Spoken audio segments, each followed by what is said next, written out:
বিদ্যুৎহীন কলকাতার শতাধিক বুথ অবিলম্বে ব্যবস্থা নিতে বলল কমিশন। কলকাতার 4 কেন্দ্রের 100-রও বেশি বুথে বিদ্যুৎ নেই। কলকাতা বন্দর এলাকাতে 50-টিরও বেশি বুথে বিদ্যুৎ নেই। তাই অবিলম্বে বিদ্যুতের ব্যবস্থা করার নির্দেশ দিয়েছে নির্বাচন কমিশন। বিদ্যুৎ সংযোগের ব্যবস্থা না করা গেলে জেনারেটর আনারও নির্দেশ দেওয়া হয়েছে। ডিইওদের এই নির্দেশ নির্বাচন কমিশনের। নিরবিচ্ছিন্ন বিদ্যুৎ পরিষেবা ছাড়া ওয়েবকাস্টিং সম্ভব নয়।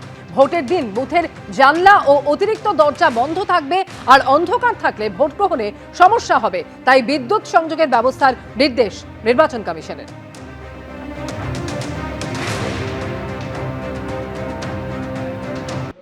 রাজ্য বিধানসভা নির্বাচনের প্রথম দফা ঠিক 8 দিন বাকি, আর তার আগে দিকে দিকে কেন্দ্রীয় বাহিনীর রুটমার্চ শুরু হয়েছে। টালিগঞ্জের ছবি আপনাদের দেখাবো, যেখানে কেন্দ্রীয় বাহিনী টহল দিচ্ছে।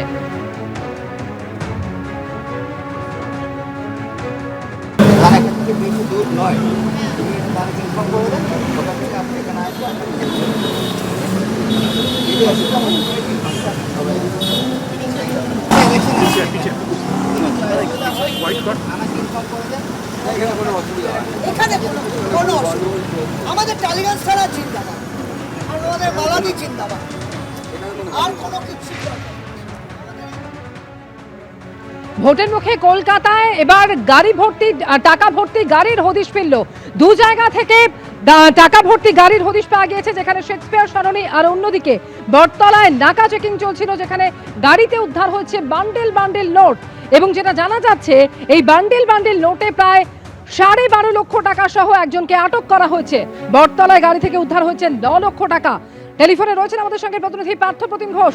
পার্থপ্রতিম, দু জায়গা থেকে টাকা ভর্তি গাড়ি উদ্ধার এবং একজনকে আটকও করা হয়েছে, কি জানা যাচ্ছে পার্থ? দেখো, বিভিন্ন জায়গা থেকে কিন্তু এই যে এসএসটি যে স্ট্যাটিক সার্ভিলেন্স টিমের নাকা চলছে এবং সেখান থেকে কিন্তু এইরকম টাকা উদ্ধারের ঘটনা ঘটছে, এবং যে ক্ষেত্রে কিন্তু যেটা মনে করা হচ্ছে ভোটের মুখে এইরকম লক্ষ লক্ষ টাকা যার কোনো হিসাব অনেকে দিতে পারছেন না, সেটা কি জন্য কলকাতা শহরে আসছে সেটা নিয়ে কিন্তু ইতিমধ্যে কিন্তু গোটা বিষয়টা খতিয়ে দেখার কাজ শুরু হয়েছে। এবং আজকে সন্ধ্যে 6:30 নাগাদ সেটা হচ্ছে বটতলা এলাকায় দুটি গাড়ি, একটি গাড়িতে 4 লক্ষ টাকা, একটি গাড়িতে 5 লক্ষ টাকা, এবং দুটি গাড়িতে যারা যাচ্ছিলেন তাদের গাড়িতে কিন্তু 9 লক্ষ টাকা উদ্ধার হয়েছে। অন্যদিকে এদিন সকালবেলা দুপুরবেলা সেটা হচ্ছে শেক্সপিয়ার সরণি থানা এলাকায় পার্ক স্ট্রিটের কাছে সেখানে একটি গাড়ি থামানো হয় এবং সেই গাড়ি থেকে 12.5 লক্ষ টাকা উদ্ধার হয়েছে।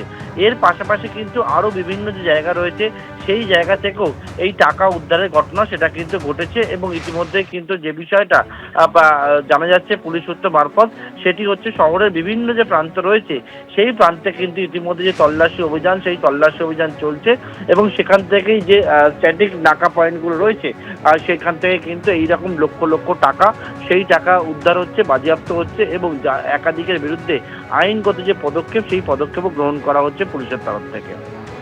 ধন্যবাদ পার্থ।